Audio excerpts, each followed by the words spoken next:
Hello my dear student.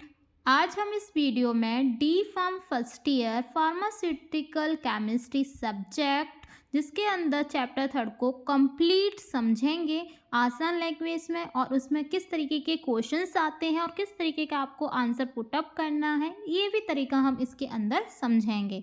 तो इसे समझने से पहले हमें चैप्टर थर्ड का जो सिलेबस है उसको समझना है कि आपको चैप्टर थर्ड में क्या क्या कंसेप्ट पढ़ना है, किस तरीके से पढ़ना है, पहले ये चीज़ समझ लीजिए। तो आप लोगों को पहले जो आपका सिलेबस है, सिलेबस देखा जाए तो यहाँ पर देखिए कि सबसे पहले आपका हिमैटनिक्स ड्रग आ रही हैं। पहले हिमैटनिक्स होती क्या है आपको पहले ये बताना होगा कंसेप्ट, और उसके बाद जो ये आपकी ड्रग पूछी गई है जैसे कि आपका फेरस सल्फेट हो गया, ferrous fumarate, ferric ammonium citrate, ferrous ascorbic carbonyl iron, ये जो आपकी ड्रग दे रखी है ये आपकी हिमैटनिक्स की ड्रग है। अब इन ड्रग को आपको pharmaceutical formulation, market preparation, storage condition, uses, physical properties, chemical properties, ये सारी की सारी चीज़ें इसके अंदर आपको बतानी है। फिर नेक्स्ट आपका आएगा कंसेप्ट कि गैस्ट्रो इंटेस्टाइनल एजेंट, इसी तरीके से आपके क्वेश्चन बनेंगे। तो गैस्ट्रो इंटेस्टाइनल एजेंट क्या है तो आपको ये बताना है। फिर इसके अंदर जो एंटासिड है, एंटासिड के बारे में बताना है, एसिडिफाइंग एजेंट के बारे में बताना है, प्रोटेक्टिव कैथेटिक्स इसके बारे में भी बताना है। इसी के साथ साथ जो एंटासिड के अंदर जो ड्रग आ रही है जैसे aluminium hydroxide gel, magnesium hydroxide, magaldrate, sodium bicarbonate, calcium carbonate, इसके बारे में भी आपको सारा का सारा डिटेल बताना है। डिटेल का मतलब यहाँ पे आपका जो सिलेबस में दिया गया है, जो कि आपका इनऑर्गेनिक फार्मास्यूटिकल्स में ऑलरेडी दिया गया है कि इसके अंदर आपकी कोई भी ड्रग है जैसे एल्यूमिनियम हाइड्रोक्साइड जेल है, अब आपने ये लिखा, इसके बाद इसका केमिकल फॉर्मूला लिखा, केमिकल स्ट्रक्चर बताया, इसके साथ ही साथ इसका सिनोनियम बता दिया। सिनोनियम बताने के बाद इसके जो फिजिकल प्रॉपर्टीज़ हैं, केमिकल प्रॉपर्टीज़ हैं, ये चीज़ बताई। उसके बाद फार्मास्यूटिकल फॉर्मुलेशन बताया, मार्केट प्रिपरेशन ऐसा आपका ब्रांड नेम के बारे में आप बताएंगे। इसी के साथ स्टोरेज कंडीशन क्या है इसकी, और इसका मेडिसिनल यूजेस क्या है, ये सारा का सारा कंसेप्ट आप सभी का बताएंगे।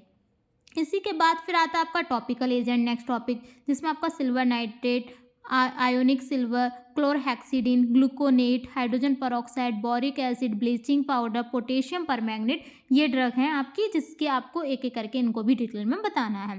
फिर नेक्स्ट आएगा आपका डेंटल प्रोडक्ट। तो डेंटल प्रोडक्ट क्या होते हैं, डेंचर क्या होता है, ये सारी चीज़ें इसके अंदर आएंगे। जैसे कैल्शियम कार्बोनेट पूछा जाएगा, sodium fluoride, denture cleaner, denture adhesive, mouth washes. फिर मेडिसिन गैसेस आएंगी।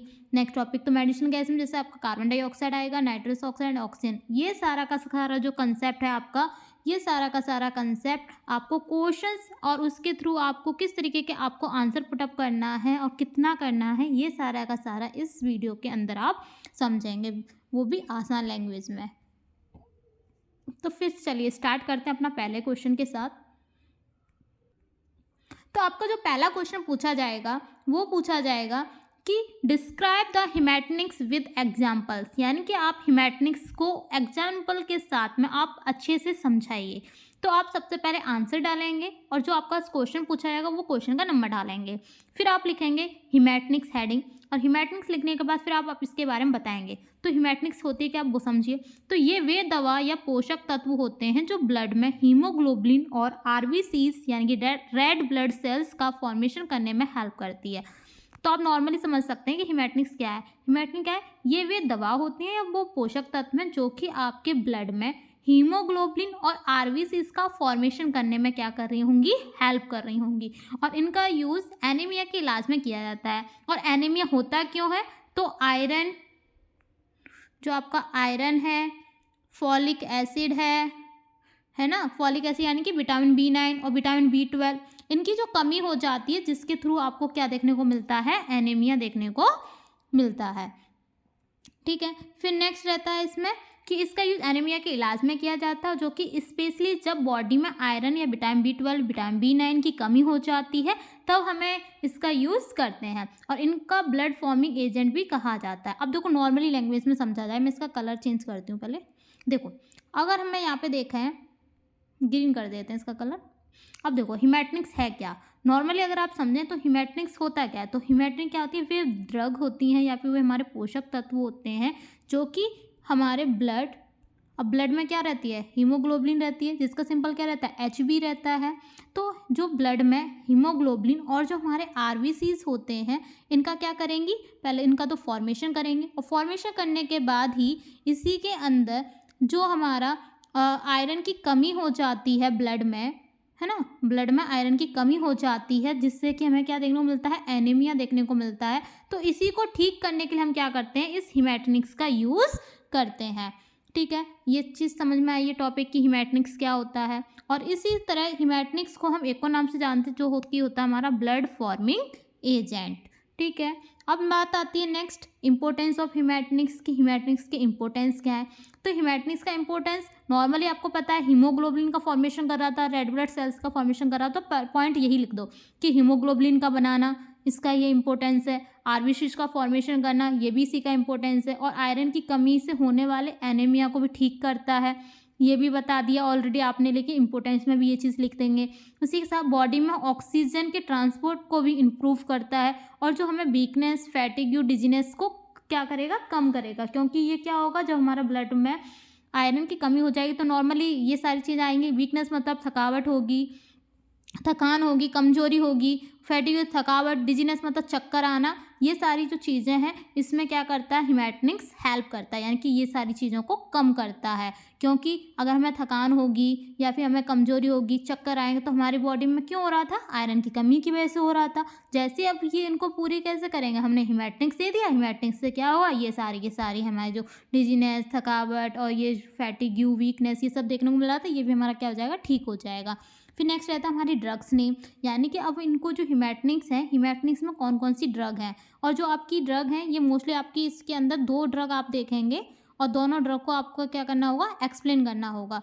ठीक है, तो पहली ड्रग है आपकी फेरस सल्फेट और दूसरी है फेरस फ्यूमरेट। फेरस सल्फेट का फॉर्मूला क्या है, FeSO4.7H2O, यानी कि जो आपका वाटर का मॉलिक्यूल्स रहेगा फेरस सल्फेट में, वो आपका 7 मॉलिक्यूल्स रहेंगे वाटर के। फिर सेकेंड रहता है फेरस फ्यूमरेट, जिसमें है आपका C4H2FeO4, ये इसका फॉर्मूला रहेगा। चलिए अब आगे देखते हैं। पहला फेरस सल्फेट, तो फेरस सल्फेट है, तो फेरस सल्फेट में आपका ये होता क्या है, तो फेरस सल्फेट का फॉर्मूला FeSO4.7H2O, वाटर के मॉलिक्यूल्स कितने, 7 है। और ये हिमैटनिक का एक ऐसा प्रकार होता है, यानी कि एक ऐसा टाइप होता है जिसे डाइटरी सप्लीमेंट की तरह यूज़ किया जाता है। और फेरस सल्फेट को एक और नाम से जाना जाता है, जो कि आपके MCQs में पूछ सकता है, जो कि आपका होता है ग्रीन विट्रियोल। फेरस सल्फेट को हम ग्रीन विट्रियोल के नाम से भी जानते हैं। ये इम्पोर्टेंट है आप लोगों के लिए, वेरी इंपॉर्टेंट है। तो ये चीज़ अपने माइंड में बैठा लीजिएगा कि ये क्या होता है फेरस सल्फेट। तो फेरस सल्फेट को हम किस नाम से जानते हैं, ग्रीन विट्रियोल के नाम से जानते हैं। और ये हिमैटनिक का ये कैसा टाइप होता है, और ये डाइटरी सप्लीमेंट की तरह ही यूज़ किया जाता है। फिर नेक्स्ट रहता है फेरस सल्फेट की प्रिपरेशन, कि इसकी क्या प्रिपरेशन है। तो जब आयरन पायरेट्स को एयर एंड मॉइस्चर के कॉन्टैक्ट में लाया जाता है, तब हमें फेरस सल्फेट प्राप्त होता है। अब हमने क्या कर रहे हैं, जो हमारा आयरन पायरेट है, आयरन पायरेट का फॉर्मूला FeS2। तो आयरन पायरेट को जब हम ऑक्सीजन यानी कि एयर, और हम जब मॉइस्चर यानी कि ऑक्सीजन, एयर से क्या हो गया ऑक्सीजन, मॉइस्चर से वाटर, जब हम इनकी प्रेजेंसी में करा रहे हैं, तो हमें क्या मिलेगा, तो हमें मिलेगा फेरस सल्फेट, और फेरस सल्फेट मिलेगा। ठीक है, अब मिल गया। अब हम यहाँ पे मॉलिक्यूल्स भी देख रहे हैं, तो FeS2 आयरन पायरेट्स हो गया, ऑक्सीजन हमारा एयर हो गया, वाटर हमारा क्या H2O हो गया, और हमारा जब हम इन तीनों को मिलाएंगे तो हमें क्या मिल गया, फेरस सल्फेट मिल गया। फेरस सल्फेट के साथ ही साथ अब हमें इनकी वैलेंसी भी करनी है, वैलेंसी करने के साथ ही साथ हमारा क्या चीज़ बच गया, हमें वो भी करना है। तो फेरस सल्फेट के साथ हमें सल्फ्यूरिक एसिड भी देखने को मिलता है, और हमने यहाँ पे ये पूरी की पूरी वैलेंसी को हम पूरा कर लेते हैं। फिर नेक्स्ट रहता है कि जब आयरन की क्रिया H2SO4 के साथ कराई जाती है, तब फेरस सल्फेट प्राप्त होता है। अब हम क्या कर रहे हैं, जो हमारा आयरन है, आयरन का हम क्या करा रहे हैं, सल्फ्यूरिक एसिड के साथ रिएक्शन करा रहे हैं। जब इन दोनों की रिएक्शन करा रहे हैं तो हमें क्या मिलेगा, फेरस सल्फेट मिलेगा, और हमारा हाइड्रोजन आयंस रिलीज हो जाएगा। फिर नेक्स्ट रहता है हमारा फिजिकल प्रॉपर्टीज़। तो इसके फिजिकल प्रॉपर्टीज़ क्या है फेरस सल्फेट की, तो इसका जो कलर होता है वो हमारा हल्का नीला, हल्का हरा और क्रिस्टलिन होता है। और इसका अगर ऑर्डर की बात करें तो ये ऑर्डरलेस होता है, और टेस्ट की बात करें तो ये सलाइन टेस्ट देता है। इसी के साथ ही साथ ये इसकी सॉल्युबिलिटी की बात करें तो ये वाटर में सॉल्युबल होता है। अब बात आती है नेक्स्ट कि इसके ब्रांड नेम क्या है। तो अगर इसका ब्रांड नेम देखोगे तो ब्रांड नेम इसका यानी कि फेरस सल्फेट का ब्रांड नेम क्या है, तो इसको हम आयरन सप्लीमेंट के नाम से भी देखा जाता है, फेरिन सॉल्ट के नाम से भी, फेरोसॉल एंड स्लो फेरी मतलब फेरस के नाम से भी देखने को मिलता है। फिर नेक्स्ट रहता है स्टोरेज कंडीशन। तो स्टोरेज कंडीशन की बात करोगे तो स्टोरेज कंडीशन यानी कि आयरन बच्चों में पॉइजनिंग का एक प्रमुख कारण है। अब जब यहाँ पे हमें आयरन बच्चों के लिए पॉइजन की तरह हो रहा है यानी कि जहरीला हो रहा है, तो अब क्या करेंगे, आयरन को अब हमें जो चिल्ड्रन होते हैं उनसे हमें दूर रखना होगा। अगर हमने चिल्ड्रन के पास रख दिया, अगर बाई चांस उस बच्चे ने वो आयरन ले लिया, मुंह में निकल लिया, तो क्या होगा, उसके लिए पॉइजन हो जाएगा, जहरीला हो जाएगा। इसलिए हम क्या करते हैं, आयरन बच्चों में पॉइजनिंग का एक प्रमुख कारण होता है, इसलिए चिल्ड्रन की पहुंच से हमें क्या करना चाहिए, दूर रखना चाहिए। और इसीलिए जब हम इन चिल्ड्रन से दूर रख रहे हैं, इसीलिए हम इसका नाम रख रहे हैं चिल्ड्रन रेसिस्टेंट कंटेनर, यानी कि जो हमारा ऐसा कंटेनर होना चाहिए फेरस सल्फेट का जो कि चिल्ड्रन रेसिस्टेंट हो, यानी कि चिल्ड्रन रेसिस्टेंट कंटेनर में इसको स्टोर किया जाना चाहिए और एयर टाइट कंटेनर में रखना चाहिए। अब एयर टाइट में क्यों, क्योंकि जैसे एयर के कांटेक्ट में आता है फिर वो अपनी रिएक्शन करने लगता है, इसलिए हम क्या करना चाहिए, हमें बंद करके रखना चाहिए, वरना मॉइस्चर वगैरह भी आ सकता है और हमारा प्रोडक्ट खराब हो सकता है। फिर नेक्स्ट हमारा रहता है इसका यूजेस फेरस सल्फेट का। तो आयरन डेफिशिएंसी एनीमिया में इसका यूज़ किया जाता है। आयरन की कमी हो रही थी जिसकी वजह से हमें उसकी देखने को मिल रहा था एनीमिया, तो हम क्या करेंगे, जो फेरस सल्फेट है उसको हम आयरन की जो कमी हो रही है और एनीमिया हो रहा है तो उसको ही ठीक करने का हम क्या करते हैं, इसका यूज़ करते हैं। और एग्रीकल्चर में भी इसका यूज़ इंसेक्टिसाइड के रूप में किया जाता है और ब्लड फॉर्मिंग एजेंट के रूप में भी इसका यूज़ किया जाता है और ड्राइंग में भी इसका यूज़ करते हैं। ठीक है, फिर नेक्स्ट हमारा रहता है, नेक्स्ट आपकी ड्रग रहेगी second ferrous fumarate. Ferrous fumarate का फॉर्मूला मैं बता ही चुकी हूँ। उसके बाद सिनोनियम देखा जाए तो यहाँ पे आयरन सेकंड, फ्यूमरेट और फ्यूस्टेट के नाम से भी जाना जाता है। अब इसकी प्रिपरेशन की बात किया जाए फेरस फ्यूमरेट की, तो इसका प्रिपरेशन क्या है, फेरस फ्यूमरेट को फेरस सल्फेट और सोडियम फ्यूमरेट को गर्म एक्वस सॉल्यूशन में मिलाकर प्राप्त किया जाता है, जिसके बाद sparingly soluble and anhydrous ferrous fumarate preparation हमें देखने को मिलती है। फिर नेक्स्ट हमारा इसी के साथ ही रहेगा इसका फिजिकल प्रॉपर्टीज़। फिजिकल प्रॉपर्टीज़ की बात करोगे आप लोग तो यहाँ पे आपका जो फिजिकल प्रॉपर्टीज़ है, तो यहाँ पे इस कलर की बात करें तो ये रेडिश ब्राउन पाउडर होता है। ऑर्डर की बात करें तो ऑर्डर लेस पाउडर और स्लाइट ऑर्डर रहता है। सॉल्युबिलिटी की बात करें तो ये स्लाइटली सॉल्युबल होता है आपका वाटर में और अल्कोहल में। लेकिन आपका टेस्ट की बात करें तो यहाँ पे टेस्ट लेस होता है, यानी कोई स्वाद ही नहीं होता और स्लाइटली एस्ट्रीजेंट भी देखने को मिलता है। अगर इसके फार्मास्यूटिकल फॉर्मुलेशन की बात किया जाए तो फेरस फ्यूमरेट हमें सिरप के फॉर्म में देखने को मिल सकता है, टैबलेट में मिलता है, फेरस फ्यूमरेट में मिलता है, फॉलिक एसिड के साथ में देखने को मिलता है, और एक तरह से देखा है तो फेरस फ्यूमरेट और फॉलिक एसिड टैबलेट का कॉम्बिनेशन भी देखने को मिलता है। फिर नेक्स्ट हमारा रहता है ब्रांड नेम। इसी के अंदर फेरस फ्यूमरेट का क्या ब्रांड नेम है, तो ये हमारा फेरसोमोल, गोल्फर, साइप्रेस और इकोफेयर के नाम से भी देखने को ब्रांड नेम मिलता है।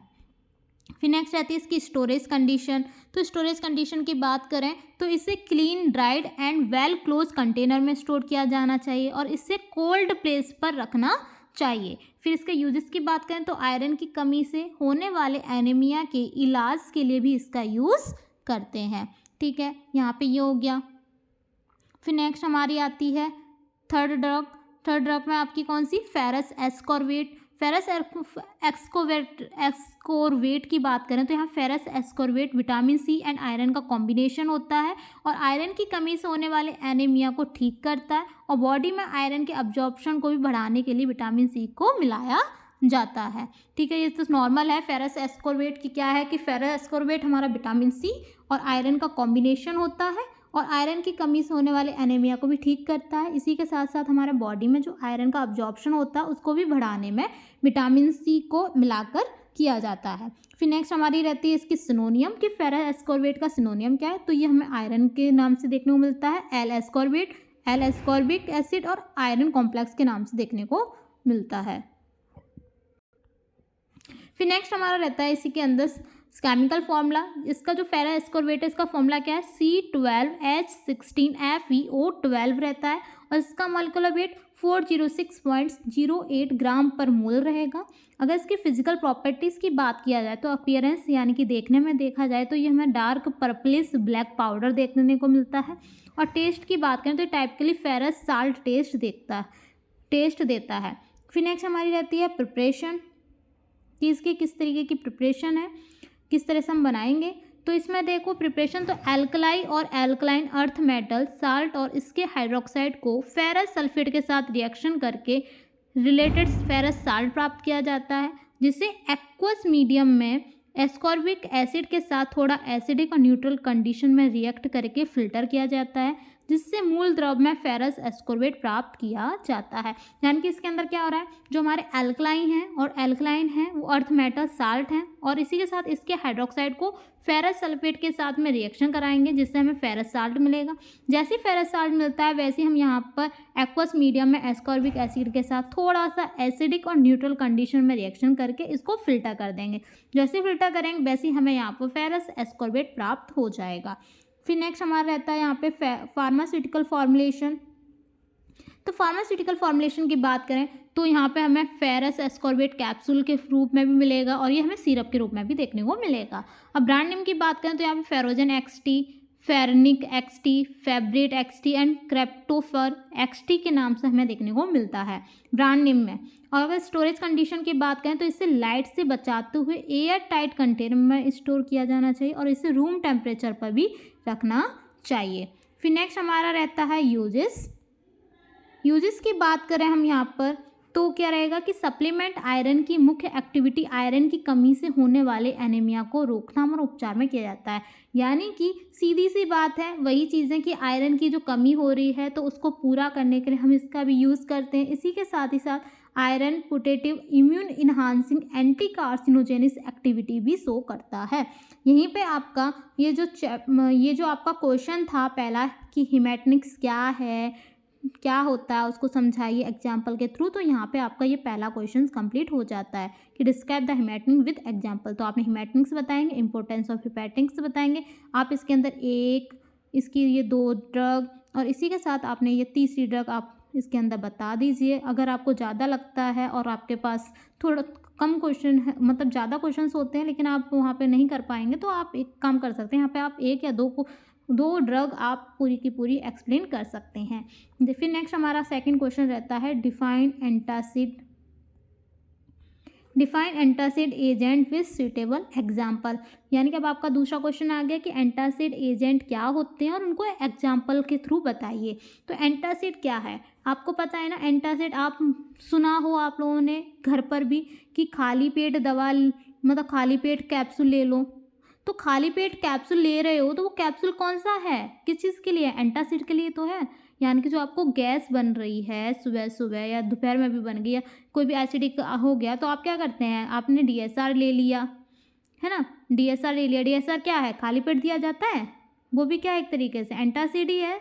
तो ये होता क्या है, तो एंटासिड ऐसी ड्रग होती है जो स्टमक में एक्स्ट्रा एसिड को न्यूट्रलाइज कर देती है, और ये drug acidify, heartburn, gas, indigestion जैसे सिम्टम से भी राहत देती है।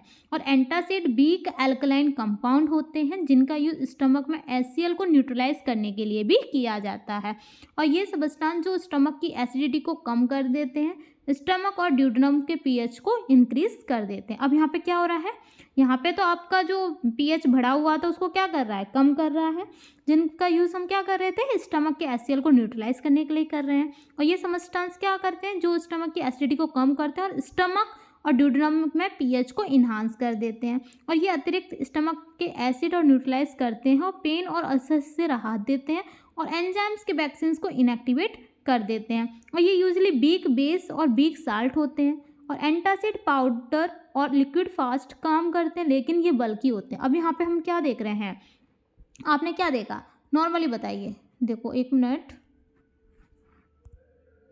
अब बताइए यहाँ पे आपने क्या देखा, एंटासिड क्या होता है। तो आपको पता चला एंटासिड क्या कर रहा है, जो आपके स्टमक में जो आपका एसिड था वो जब ज़्यादा हो जा रहा है तो उसको कम करने के लिए हम क्या कर रहे हैं, एंटासिड कर रहे हैं कम, या फिर हम इसको न्यूट्रलाइज करने के लिए हम क्या कर रहे हैं, एंटासिड का यूज़ कर रहे हैं। इसी के साथ ही साथ यहाँ पर आपका जो pH है स्टमक और ड्यूडेनम को, इसको हम क्या कर देते हैं, इन्हांस कर देते हैं, और इसका ये यूजुअली वीक बेस और वीक साल्ट होते हैं। और एंटासिड का जो पाउडर और लिक्विड फास्ट काम करता है लेकिन बल्की होते हैं। अब क्या कर रहे हैं, हम जो एंटासिड ले रहे होते हैं, एंटासिड में अगर हम पाउडर ले रहे हैं या फिर हम कोई लिक्विड ले रहे हैं, तो ये तो हमें एक्शन ज़्यादा देगा, जल्दी क्विकली एक्शन देगा, फास्ट। लेकिन ये कैसे होते हैं, बल्कि होते हैं, है ना, ज़्यादा होते हैं। उसके बाद इसका अगर मैकेनिज्म की बात किया जाए तो मैकेनिज्म देखो, तो यहाँ पर क्या देखने को मिलेगा कि एंटासिड स्टमक के एसिड HCl को न्यूट्रलाइज करके pH बढ़ा देती है, जिससे स्टमक में जलन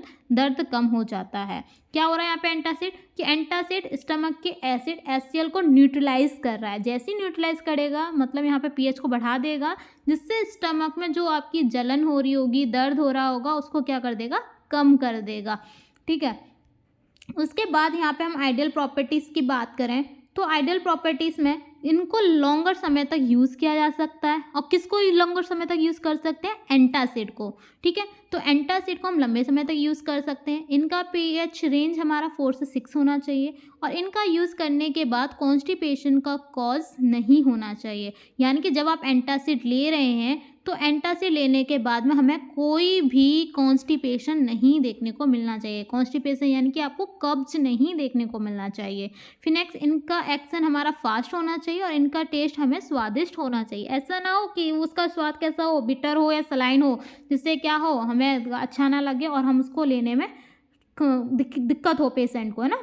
फिर नेक्स्ट हमारा रहता है क्लासिफिकेशन ऑफ एंटासिड। तो एंटासिड का क्लासिफिकेशन हमारा 2 टाइप से रहता है, एक सिस्टमिक एंटासिड और दूसरा नॉन सिस्टमिक एंटासिड। तो सिस्टमिक एंटासिड को ही हम अब्जॉर्बेबल के नाम से जानते हैं और नॉन सिस्टमिक एंटासिड को हम नॉन एब्जॉर्बेबल के नाम से जानते हैं। तो सिस्टमिक एंटासिड जो है हमारे, उसमें जो ड्रग आती है वो आती है सोडियम कार्बोनेट, और नॉन सिस्टमिक एंटासिड के अंदर aluminium salt, magnesium salt and calcium carbonate हमें ड्रग देखने को मिलती है। इसी के साथ ही साथ जो आपकी अदर ड्रग हैं वो भी देखने को मिलती हैं, जैसे aluminium hydroxide gel, magnesium hydroxide mixture, magaldrate, sodium bicarbonate, calcium carbonate. ये सारी की सारी ड्रग आपकी क्या है, ये सारी की सारी ड्रग आपकी एंटासिड ही होती हैं। फिर नेक्स्ट हमारा देखा जाए इसके साइड इफ़ेक्ट्स। तो साइड इफ़ेक्ट्स देखा जाए तो जो आपकी ये ड्रग थी, इन ड्रग को लेने के बाद क्या पॉसिबल साइड इफ़ेक्ट हमें देखने को मिल सकते हैं, इसके बारे में दिया गया है। तो एल्यूमिनियम साल्ट अगर हम की बात करें तो यहाँ पे हमें कॉन्स्टिपेशन कॉज करा सकता है। मैग्नीशियम साल्ट की बात करें तो ये डायरिया कॉज करा सकता है। कॉज क्या, इसके साइड इफेक्ट हो सकते हैं। और कैल्शियम कार्बोनेट की बात करें तो यहाँ पे गैस, ब्लॉटिंग या किडनी स्टोन्स दे सकता है।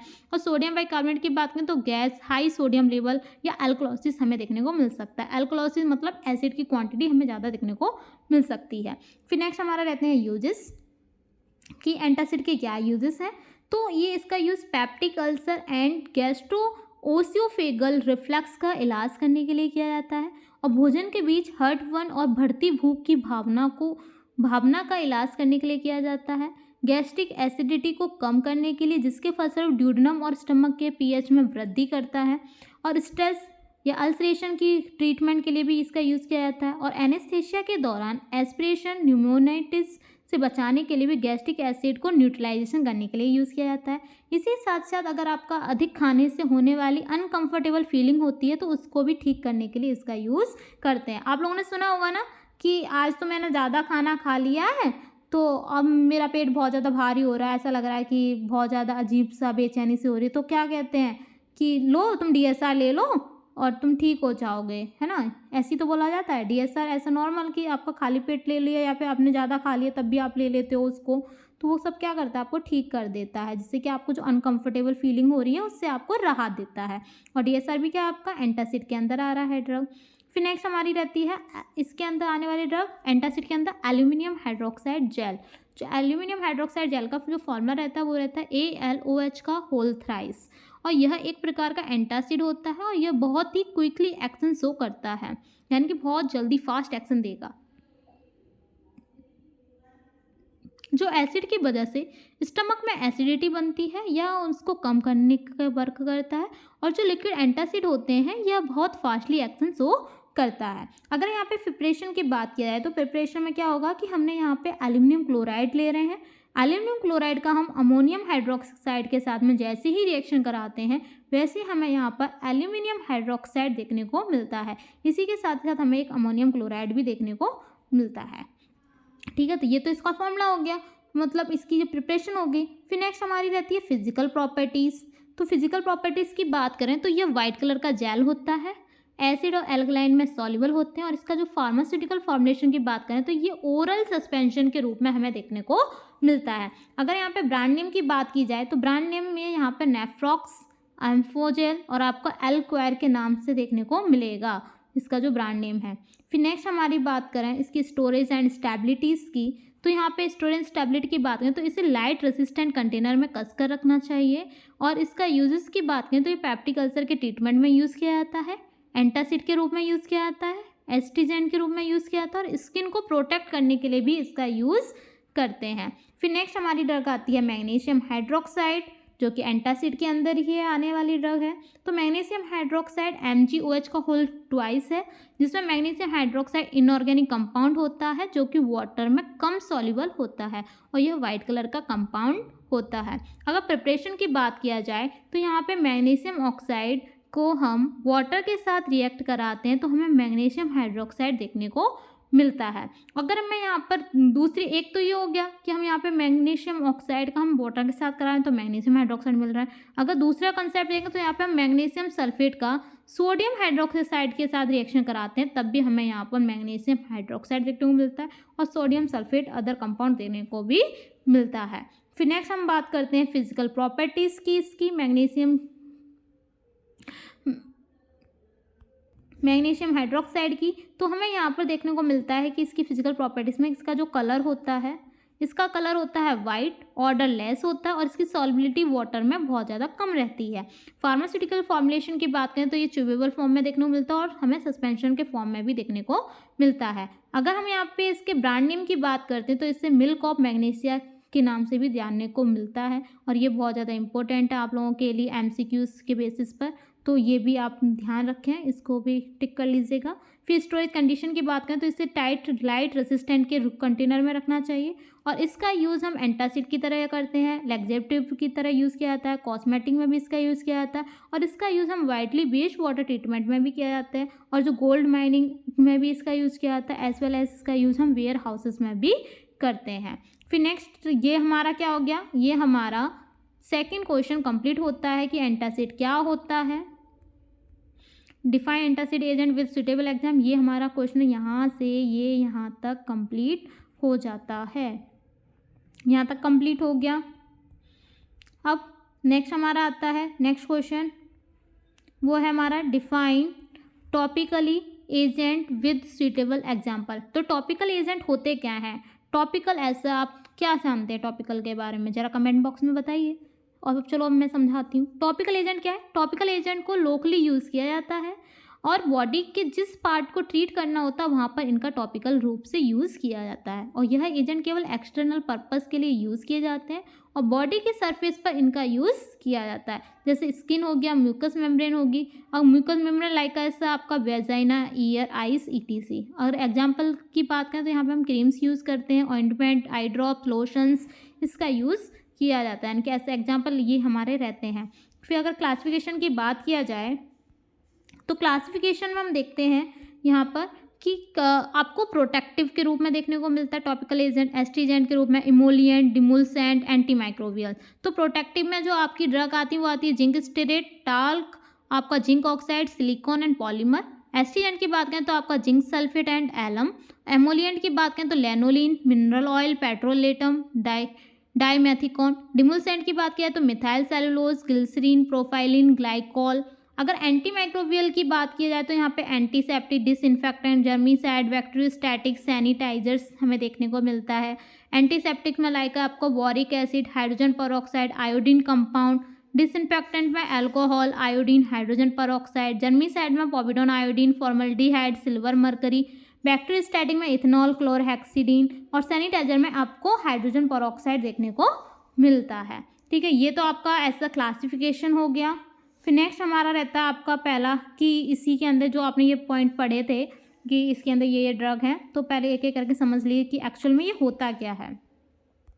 तो सबसे पहले एंटीमाइक्रोबियल। तो एंटीमाइक्रोबियल क्या होता है, तो ऐसे पदार्थ या ड्रग जो माइक्रो ऑर्गेनिज्म जैसे बैक्टीरिया, वायरस, फंगाई, पैरासाइट्स को मारते हैं मतलब किल करते हैं या उनकी ग्रोथ को रोक देते हैं। यानी कि यहाँ पे क्या हो रहा होगा, बैक्टीरिया, वायरस, फंगाई, पैरासाइट्स इनकी ग्रोथ को किल करेंगे और उनको रोक देंगे तो वो हमारी क्या प्रोसेस कहलाएगी, एंटी माइक्रोबियल कहलाएगा। जैसे hydrogen peroxide, potassium permanganate, iodine, boric acid, borax, silver nitrate, chlorine compound, alcohol, ये इनके एग्जाम्पल्स हो गए। इन्हीं के साथ साथ ये हमारी ड्रग हो जाएंगे, तो इनको भी आपको आगे चल के पढ़ना होगा।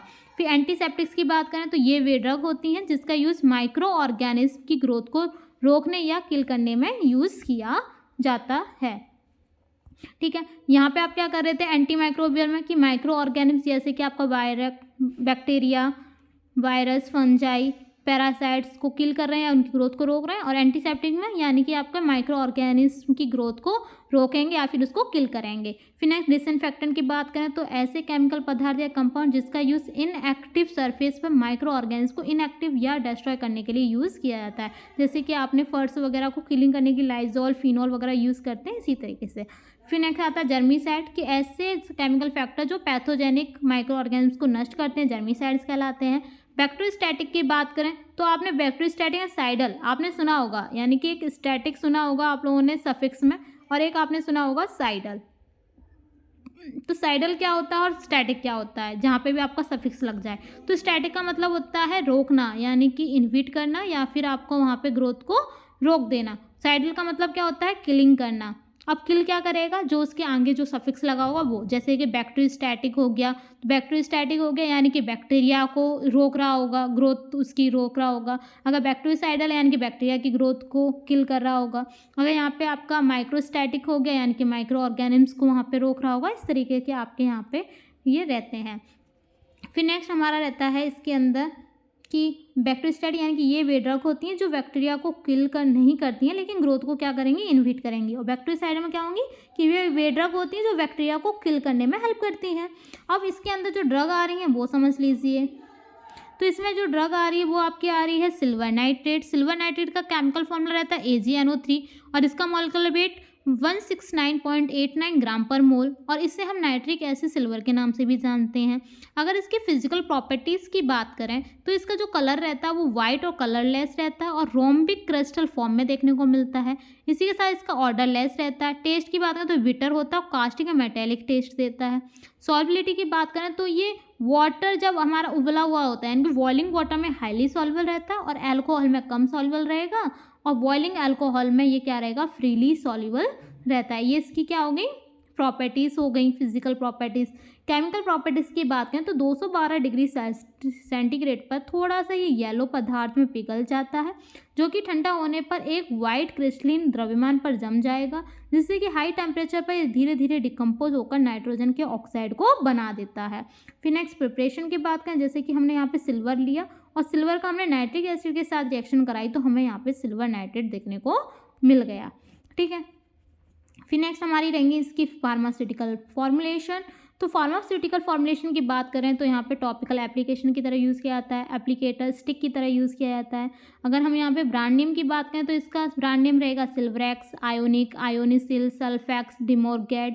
अगर स्टोरेज कंडीशन की बात करें तो सिल्वर नाइट्रेट को टाइटली क्लोज कंटेनर में रखना चाहिए या फिर हमें पैकेज को कलेक्ट किया जाना चाहिए और लाइट के कॉन्टेक्ट में नहीं रखना चाहिए, है ना। इसको हमें लाइट के कांटेक्ट से बचा के रखना है। अगर यूजेस की बात करें तो इसका यूज़ सिल्वर साल्ट में एंटीसेप्टिक प्रॉपर्टीज़ होती है, एंटीसेप्टिक रहती है, और इसका यूज़ एस्ट्रीजेंट या सर्मिसाइड के साइड में रूप में यूज़ किया जाता है। किस किस के रूप में यूज़ किया जा सकता है, एस्ट्रीजेंट एंड जर्मीसाइड के रूप में यूज़ किया जाता है। फिर नेक्स्ट हमारी रहती है पोटेशियम परमैंगनेट ड्रग। तो पोटेशियम परमैंगनेट ऐसा आपका बहुत इंपॉर्टेंट है, तो वेरी इंपॉर्टेंट है, जिसमें आपको पोटेशियम परमैंगनेट का फॉर्मूला KMnO4 रहता है। मॉलिक्यूलर वेट 158.34 ग्राम पर मोल रहता है। सिनोनियम की बात करें तो यहाँ पे परमैंगनिक एसिड के नाम से भी जाना जाता है, सिनोनियम and potassium salt, permanganate of potash के नाम से भी जाना जाता है। अगर इसकी फिजिकल प्रॉपर्टीज़ की बात करें तो इसका जो ऑर्डर रहता है वो ऑर्डरलेस रहता है। कलर हमारा डार्क पर्पल और ऑलमोस्ट ब्लैक कलर रहता है। इसका जो टेस्ट एंड रहता है वो हमारा स्वीट एंड एस्ट्रीजेंट रहता है। अगर ये कुछ ऑर्गेनिक और इनऑर्गेनिक पदार्थों के कांटेक्ट में भी आने पर क्या कर देते हैं, विस्फोट के रिस्क के साथ में डिकम्पोज हो जाता है। जैसे आप लोगों ने देखा होगा, अगर हम सल्फ्यूरिक एसिड में अगर हम यहाँ पे पोटेशियम परमैंगनेट डाल देते हैं तो वो हमारा क्या करता है, आपका विस्फोट वाला रिएक्शन हमें देखने को मिलता है। अगर प्रिपरेशन की बात किया जाए तो इसे हवा या ऑक्सीडाइज एजेंट के ऊपर से powder manganese oxide and potassium chloride के साथ क्लोरेट के साथ में पोटेशियम हाइड्रोक्साइड के घोल को मिलाकर तैयार किया जाता है। यानी कि हमने KOH ले लिया, मैग्नीज ऑक्साइड ले लिया, KClO3 के साथ ले लिया, जैसे हमें ये लिया तो हमें क्या मिल गया, पोटेशियम परमैंगनेट मिल गया। इस प्रकार पोटेशियम परमैंगनेट को उबलते वाटर के साथ निकाला जाता है और क्लोरीन कार्बन डाइऑक्साइड ओजोनाइज्ड किया जाता है। जब तक कि यह परमैंगनेट में कन्वर्ट ना हो जाए, इसे बने MnO2 को रिमूव कर देते हैं, जिससे कि हमें यहाँ पे पोटेशियम परमैंगनेट देखने को मिलता है। इसी के साथ साथ जब हम कार्बन डाइऑक्साइड को क्लोरीन सॉल्यूशन से गुजारा जाता है तो मैग्नेट KMnO4 में परिवर्तित हो जाता है, जिससे कि ये वाली रिएक्शन ये रही। ठीक है। फिर नेक्स्ट रहती है हमारी फार्मास्यूटिकल प्रिपरेशन, जो कि हमारा ओरल टैबलेट फॉर्म में देखने को मिलता है, टॉपिकल सॉल्यूशन के फॉर्म में भी हमें देखने को मिलता है। ब्रांड नेम की बात किया है तो यहाँ पे पोटेशियम परमैंगनेट IP इसका ब्रांड नेम रहता है। फिर नेक्स्ट हम बात करें इसकी स्टोरेज की, तो स्टोरेज की बात करें तो इसे अच्छी तरह बंद कंटेनर में कलेक्ट किया जाना चाहिए, यानी वेल क्लोज कंटेनर में किया जाना चाहिए स्टोर। इसी के साथ इसे सावधानी से संभालें, क्योंकि यह ऑक्सीडाइजेबल योग्य पदार्थ के कांटेक्ट में आने पर फट सकता है। फट मतलब आपको यहाँ पे विस्फोट वाली कंडीशन देखने को मिल सकती है। यूजेस की बात करें तो ये हमारा डिसइंफेक्टेंट, डिओडोरेंट की तरह यूज़ किया जाता है, एंटीसेप्टिक की तरह यूज़ किया जाता है, यूरेथ्राइटिस की ट्रीटमेंट में यूज़ किया जाता है। इसी के साथ साथ आपका ये oxidised protein and other bio organic substance भी होता है। तो यहाँ पे आपका ये वाला भी क्वेश्चन कंप्लीट हो जाता है। फिर नेक्स्ट हमारा रहता है,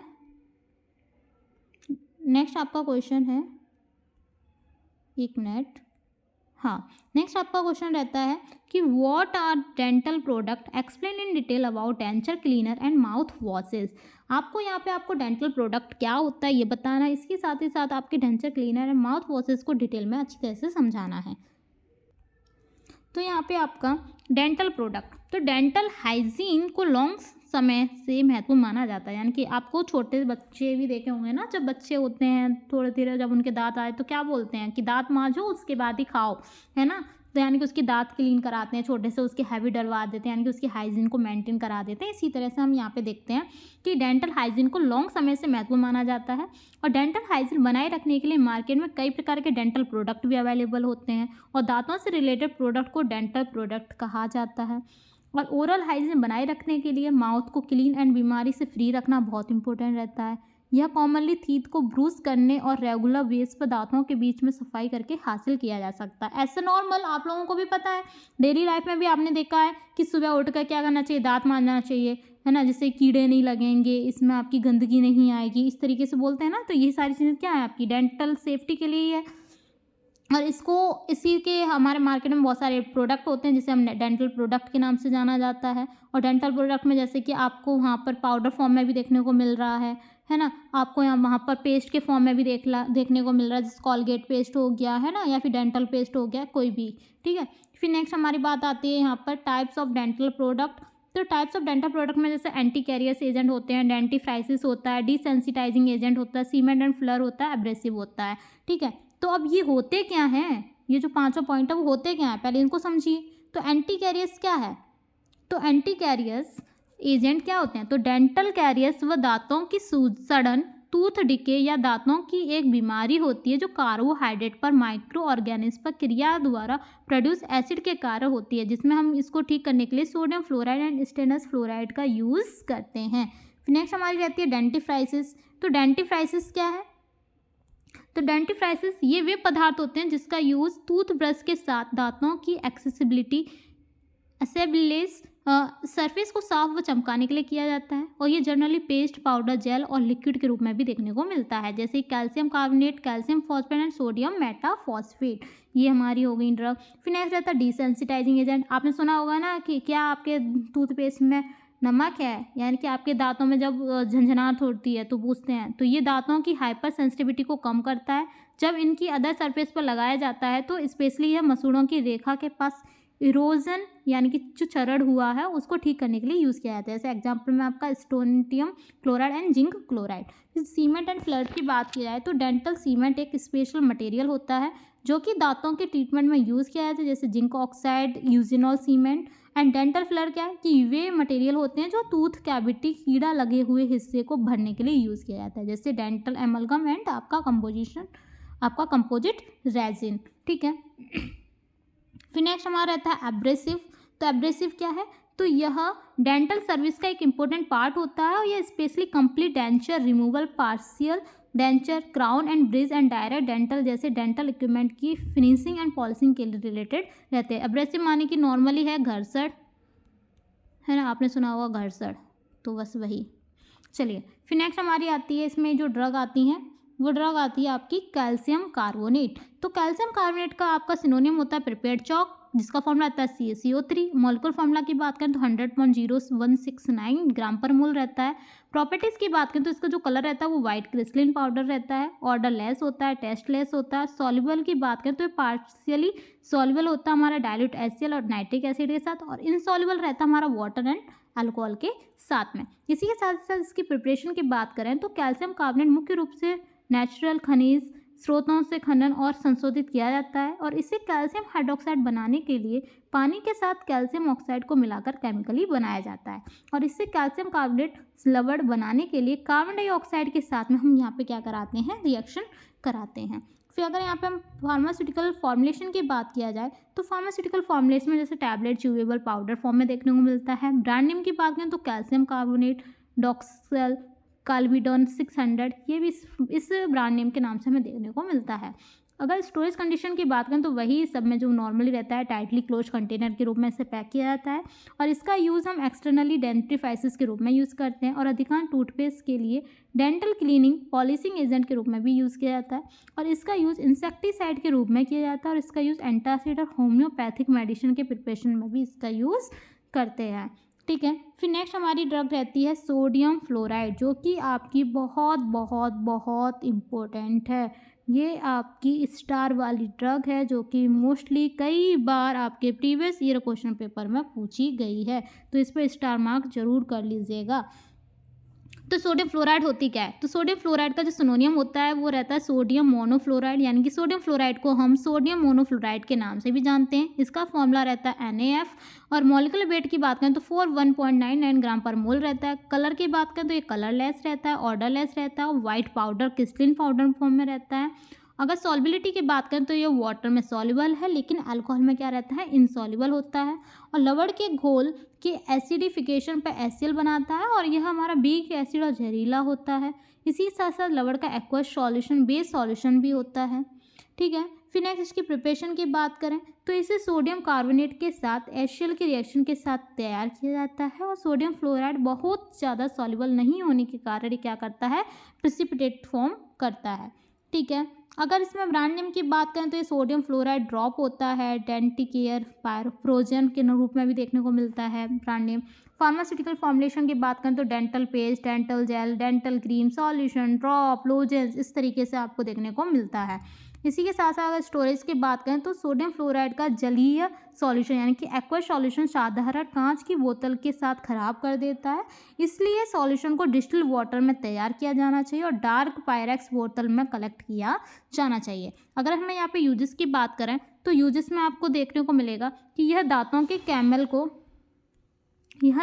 कैमल को एसिड के प्रति रेसिस्टेंट बनाता है, और यह रीमिनरलाइजेशन को इंक्रीज करता है, जिससे कि इसका यूज़ हम पीने वाले पानी में फ्लोरीन करने से यूज़ करते हैं। फ्लोरीन डाला जाता है तो फ्लोरीन लाइका आपको क्या कर रहा है, यानी कि पानी को स्वच्छ करने के लिए इसका यूज़ कर रहे हैं। फिर नेक्स्ट हमारी रहती है ड्रग, इसके अंदर डेंटल क्लीनर।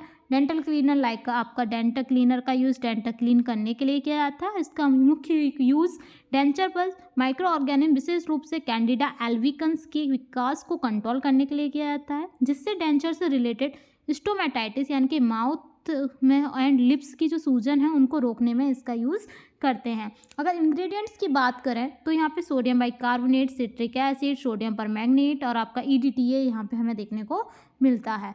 अगर यहाँ पे प्रॉपर्टीज़ की बात करें तो यह बैक्टीरिसाइडल होता है, फंजीसाइडल होता है, बर्मीसाइडल होता है, non toxic and non irritant होता है विद द ओरल टिश्यूज़, और ये लॉन्ग सेफ लाइफ रहती है, और रेसिड्यू के बिना एप्लीकेशन एंड रिमूवल में भी आसानी होती है। अगर फार्मास्यूटिकल फॉर्मुलेशन की बात करें तो ये लिक्विड सॉल्यूशन के रूप में देखने को मिलता है, पेस्ट, पाउडर, टैबलेट के रूप में भी देखने को मिलता है। ब्रांड नेम की बात करें तो डेंचर क्लीनर हमारा मार्केट में क्लीनसोडेंट ब्रांड नेम से जाना जाता है, और स्टोरेज कंडीशन की बात करें तो अपने डेंचर को मॉइस्ट रखें नहीं तो वह अपना साइज खो देता है, और अपने डेंचर को अपनी माउथ में डालने से पहले ही क्लीन पानी से धो लें। देखो डेंचर होता है क्या है, डेंचर यानी कि आपके नकली दांत। आपने सुना होगा ना, बड़े बूढ़े जो होते हैं जिनके दांत सारे हट जाते हैं तो वो अलग से मसूड़े वाले एक अलग से दांत बना देते हैं आर्टिफिशियल, जिसको अपने माउथ में लगा देते हैं, और जिससे क्या होता है वो आसानी रहती है उनको खाना पीना खाने में। देखा हो आप लोगों ने, ठीक है। उसके बाद इसका यूज़ हम डेंचर को सफाई करने के लिए यूज़ करते हैं, और वे अपनी एंटीबैक्टीरियल प्रॉपर्टी के साथ बुरी तरह से सांस लेते हैं। यानी कि अब यहाँ पे क्या हो रहा है, अगर हम यहाँ पर इसको क्लीन ना करें तो हमें यहाँ पे दिक्कत देखने को मिलती है पेशेंट के अंदर। फिर नेक्स्ट हमारी इसमें रहती है डेंचर एडेसिव। क्या है, तो डेंचर एडेसिव एक स्पेशल क्रीम पाउडर स्ट्रिप होता है जो कि आर्टिफिशियल टीथ यानी कि वही डेंचर है तो वही आर्टिफिशियल है, डेंचर को माउथ के अंदर मजबूती से चिपका कर रखने के लिए यूज़ करते हैं। डेंचर एडेसिव का यूज़ कहाँ कर रहे हैं, यानी कि जो हमारे डेंटल हैं आर्टिफिशियल उनको क्लीन करने के लिए हम यहाँ पे क्या करेंगे, हम यहाँ पे डेंचर एडेसिव का यूज़ करेंगे। डेंचर एडेसिव इक्वल टू नकली दांतों को हिलने से बचाने वाली क्रीम। और डेंचर एडेसिव पानी में सॉल्युबल होता है। और डेंचर एडेसिव 3 ग्रुप में रहते हैं, ग्रुप 1, ग्रुप 2, ग्रुप 3। ग्रुप 1 यानी कि एडेसिव एजेंट, ग्रुप 2 यानी कि एंटी माइक्रोबियल एजेंट, ग्रुप 3 यानी कि प्लास्टिसाइजिंग एंड फ्लेवरिंग एजेंट।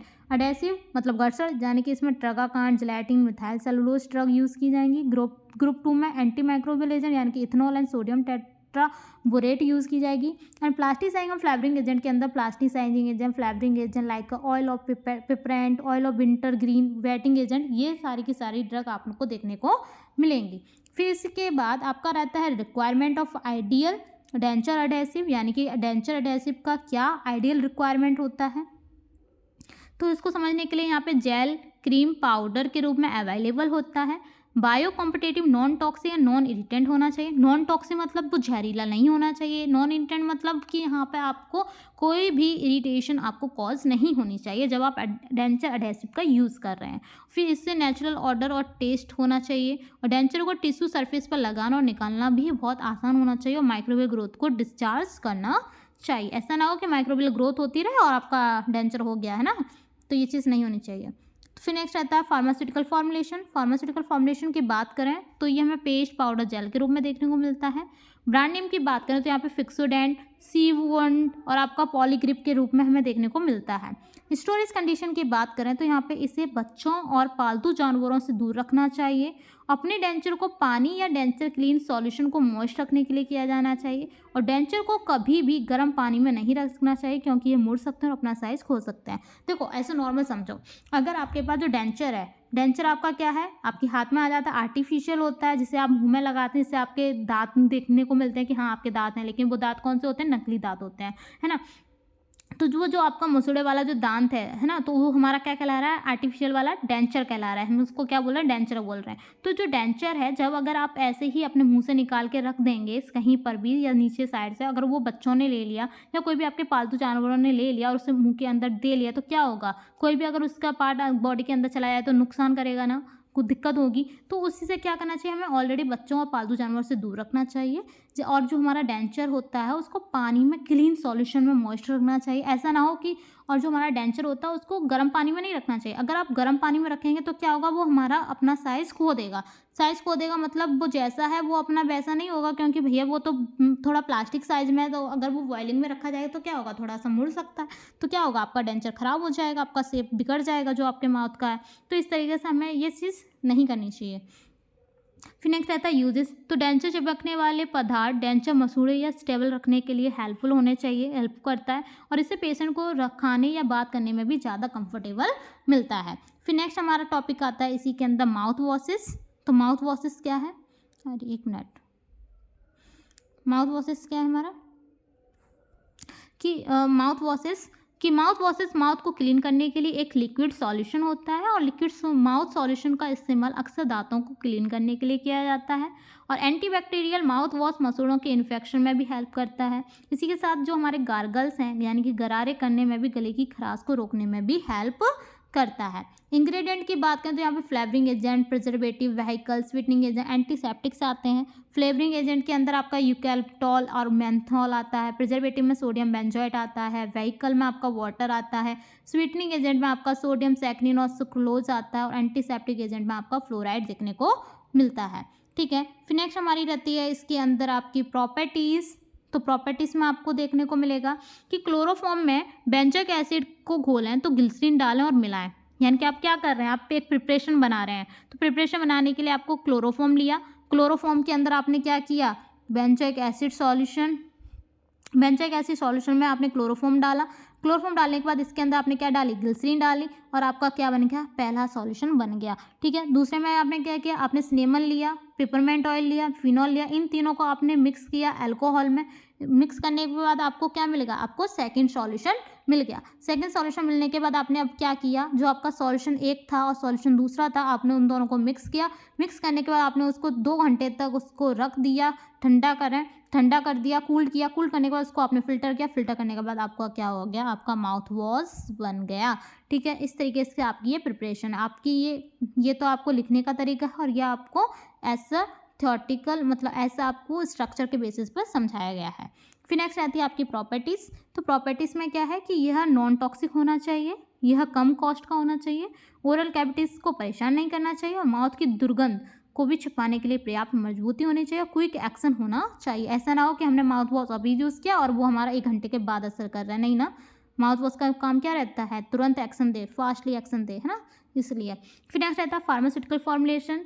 तो ये ओरल सॉल्यूशन के नाम से ओरल सॉल्यूशन रहता है, फॉर्म में मिलता है। ब्रांड नेम की बात करें तो क्लोजअप एंड कॉलगेट रहता है। स्टोरेज कंडीशन की बात करें तो इसे वेल क्लोज कंटेनर में पैक किया जाना चाहिए। और यूजेस की बात करें तो इसका यूज़ ऐसा एंटीसेप्टिक, एंटीबैक्टीरियल और एस्टिजेंट के रूप में इसका यूज़ किया जाता है।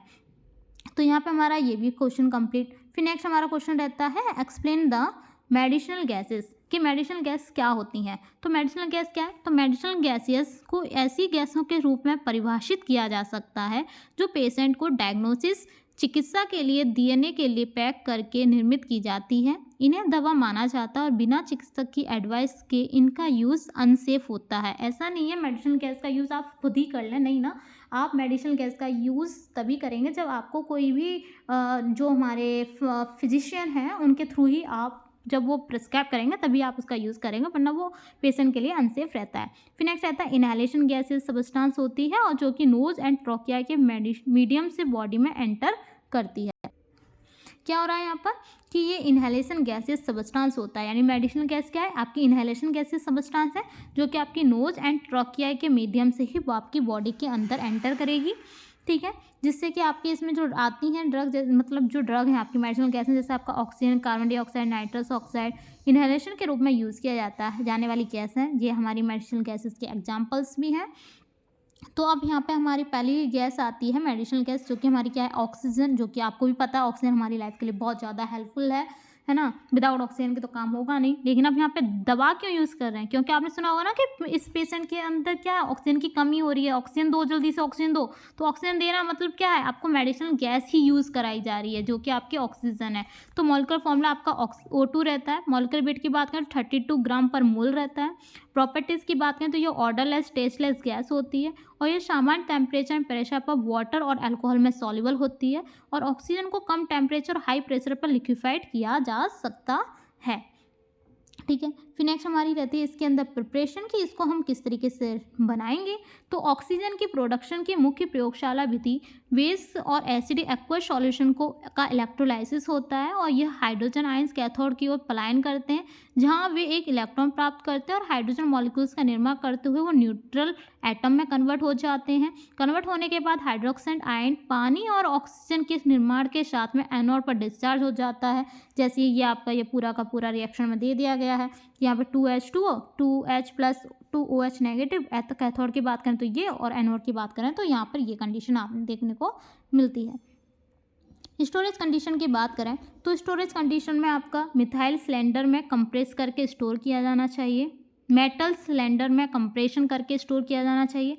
ऑक्सीजन का सिलेंडर हमारा कैसा होना चाहिए, ब्लैक कलर का, याद कर लेना, ये ब्लैक कलर इंपॉर्टेंट है कि ऑक्सीजन का सिलेंडर हमारा किस कलर का होना चाहिए, ब्लैक कलर का पेंट करके होना चाहिए, और उसका जो शोल्डर है वो हमारा कैसा होना चाहिए, वाइट होना चाहिए। तो ये दोनों के दोनों पॉइंट आपके बहुत इंपॉर्टेंट हैं, याद कर लेना, ये वेरी वेरी वेरी इंपॉर्टेंट है।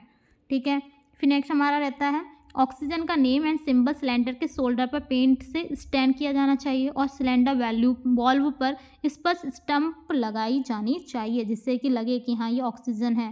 फिर नेक्स्ट यूजेस की बात करें तो ह्यूमंस के रेस्पिरेशन के लिए ऑक्सीजन की आवश्यकता होती है। क्रॉनिक ब्रोंकाइटिस, न्यूमोनिया और पल्मोनरी एडेमा आदि में हाइपोक्सिक मतलब ऑक्सीजन की कमी होना, ये वाली कंडीशन, तो हाइपोक्सिक कंडीशन को ठीक करने के लिए इनहेलेशन द्वारा ऑक्सीजन दी जाती है। और यह कार्बन मोनोऑक्साइड पॉइजन के ट्रीटमेंट के लिए भी वैल्यूबल होती है और इसका use volatile and gases anaesthetic के डायलुएंट के रूप में भी यूज़ किया जाता है। फिर नेक्स्ट हमारी रहती है drug carbon dioxide. Carbon dioxide यानी कि इसका मॉलिक्यूलर फॉर्मूला क्या रहेगा, मतलब केमिकल फॉर्मूला CO2 और मॉलिक्यूलर वेट 44.01 ग्राम पर मोल रहता है। प्रॉपर्टीज़ की बात करें तो ये कलरलेस ऑर्डरलेस गैस होती है। यह नॉर्मल टेम्परेचर एंड प्रेशर पर पानी में सॉल्युबल होती है और कार्बन डाइऑक्साइड 31 डिग्री सेंटीग्रेड या उससे कम टेम्परेचर प्रेशर पर लिक्विफाइड होते हैं। प्रिपरेशन की बात करें तो कार्बन डाइऑक्साइड यानी कि लाइम स्टोन के नाम से भी जाना जाता है को गर्म करने के दौरान बिल्डिंग ग्रेड के लिए क्विक लाइम बनाने के लिए भी बनाई जाती है। स्टोरेज कंडीशन की बात करें तो 31 डिग्री सेंटीग्रेड से अधिक टेम्परेचर में मेटल के सिलेंडर में कंप्रेशन के तहत स्टोर किया जाना चाहिए। गैस कॉमनली हमारी किस कलर की होनी चाहिए, ग्रे कलर के मेटल के सिलेंडर में सप्लाई की जानी चाहिए। ऑक्सीजन जो ऑक्सीजन था वो किस कलर का था, ब्लैक कलर का, जिसका वाइट शोल्डर था। और अगर हम कार्बन डाइऑक्साइड की बात करें तो ये किस कलर का होना चाहिए, तो ये ग्रे कलर का होना चाहिए। ठीक है, ये चीज़ें अपने माइंड में बैठा लीजिएगा, इंपॉर्टेंट हैं सारे के सारे पॉइंट। उसके बाद कि यूजेस की बात करें तो carbon dioxide blood and tissues के एसिड बेस बैलेंस को रेगुलेट करने के लिए इंपॉर्टेंट है। कार्बन डाइऑक्साइड का यूज़ रेस्पिरेटरी स्टिमुलेंट के रूप में यूज़ किया जाता है। कार्बन डाइऑक्साइड के जमे हुए रूप यानी कि ड्राई आइस का यूज़ हम 31 डिग्री सेंटीग्रेड से अधिक टेम्परेचर पर नहीं किया जाना चाहिए। ठीक है, नहीं किया गया है, ये नहीं किया जाना चाहिए। नेक्स्ट हमारा रहता है नाइट्रस ऑक्साइड। तो नाइट्रस ऑक्साइड में क्या है कि मॉलिक्यूलर वेट की बात करें तो 44.02 ग्राम पर मोल रहता है और नाइट्रस ऑक्साइड का फॉर्मूला N2 होता है। प्रॉपर्टी की बात करें तो कलरलेस ऑर्डरलेस होना चाहिए, इसका जो टेस्ट है वो स्वीट होना चाहिए, वाटर में इजीली सॉल्युबल होना चाहिए और हमारा जो सॉल्युबल है वो हमारा अल्कोहल फैट ऑयल में भी होना चाहिए। उसके साथ ही साथ प्रिपरेशन की बात करें तो नाइट्रस ऑक्साइड अमोनियम नाइट्रेट के थर्मल डिकम्पोजिशन के द्वारा प्राप्त की जाती है। ये रिएक्शन दे रखी है। स्टोरेज कंडीशन की बात करें तो इसे मेटल सिलेंडर में 36 डिग्री सेंटीग्रेड से अधिक टेम्परेचर पर रखना चाहिए। इन्फ्लामेबल मटेरियल से फ्री एक स्पेशल रूप से स्टोर किया जाना चाहिए। सिलेंडर को ब्लू कलर से पेंट किया जाना चाहिए। अब नाइट्रस ऑक्साइड का कलर कैसा हो गया, ब्लू कलर। याद रखना ये चीज़ें ज़रूरी हैं, इंपॉर्टेंट हैं कि क्या क्या है। देखो पहले समझ लीजिए, आपका ऑक्सीजन था, कार्बन डाइऑक्साइड था और आपका नाइट्रस ऑक्साइड है। कलर क्या है इनके, ऑक्सीजन का कलर कैसा था, ब्लैक सिलेंडर था जिसके अंदर वाइट शोल्डर था। कार्बन डाइऑक्साइड की बात करें तो ये कैसे कलर का में था, ग्रे कलर में था। और अगर हम मैं यहाँ पे नाइट्रस ऑक्साइड की बात करूँ तो ये किस कलर में है, ब्लू कलर में। ठीक है, तो ये चीज़ें आप याद रख लीजिए अच्छे तरीके से। ठीक है, माइंड में बैठा लीजिए, MCQs भी बन सकता है आपका इस तरीके का। फिर यूजेस की बात करें तो यूजेस, इसका यूज़ जनरली एनेस्थेटिक के रूप में किया जाता है। एनेस्थेटिक मतलब बेहोशी में यूज़ किया जाता है और यह वीक एनेस्थेटिक होता है, लेकिन इसमें स्ट्रॉन्ग एनाल्जेसिक एक्शन होता है और यह मसल रिलैक्सेंट को प्रोड्यूस करता है। इसका यूज हम एरोसोल पैकेज में प्रोपेलेंट के रूप में भी किया जाता है। फिर नेक्स्ट हमारा नेक्स्ट क्वेश्चन रहता है व्हाट इज एसिडिफाइंग एजेंट, कि एसिडिफाइंग एजेंट क्या होता है। तो एसिडिफाइंग एजेंट एक ऐसे पदार्थ होते हैं जो किसी माध्यम को एसिडिक बनाने में हेल्प करते हैं। एसिडिफाइंग मतलब नॉर्मली समझ में आ रहा है, एसिडिफाइंग लाइक आपका एसिडिक, तो एसिडिक बनाने में क्या कर रहा है, हेल्प कर रहा है। और टाइप्स ऑफ एसिडिफाइंग एजेंट ये लाइक आपका gastric acidifying agent, urinary acidifying agent, system acidifying agent, acid, ये एसिडिफाइंग की आपके टाइप्स हो गए। तो सबसे पहले गैस्ट्रिक एसिडिफाइंग क्या होता है, तो यह स्टमक में एसिड को कम बन रहा हो तब इसका यूज़ किया जाता है, जो कि स्टमक में एसिडिटी को बढ़ा देते हैं, जैसे डाइल्यूट एसिड, लैक्टिक एसिड इसका एग्जांपल है। यूरिनरी एसिडिफाइंग एजेंट की बात करें तो यूरिन को एसिडिक बनाते हैं और कुछ इन्फेक्शन या ड्रग के इफेक्ट के लिए भी यूज़ होते हैं, जैसे ammonium chloride and sodium dihydrogen phosphate, ये ठीक है, ये आपकी ड्रग है। इसके बाद आपका रहता है next systemic acidifying. System acidifying यानी कि आपका एजेंट क्या है कि सिस्टम एसिडिफाइंग एजेंट वो ड्रग्स एंड सब्सटेंस होते हैं जो पूरे बॉडी में सिस्टम का पीएच कम कर देते हैं, यानी कि ब्लड और बॉडी को भी मेंटेन कर देते हैं। इस तरीके से आपका ये भी क्वेश्चन कंप्लीट हो जाता है। तो यहाँ पर आज आपने third chapter D pharm first year का आईपीसी का यानी कि फार्मास्यूटिकल केमिस्ट्री का कंप्लीट देख लिया है, यानी कि ये आपका जो सिलेबस था चैप्टर थर्ड का वो आपने कंप्लीट देख लिया है। अगर ये आपको वीडियो अच्छी लगी है तो आप ये वाली वीडियो को सेव कर लीजिए, अपने दोस्तों को शेयर कर दीजिए और कमेंट कर दीजिए, और अगर कोई डाउट है तो आप कमेंट बॉक्स में कमेंट कर दीजिएगा और अपने दोस्तों को शेयर कर दीजिएगा और चैनल को फॉलो कर लीजिएगा। Thank you.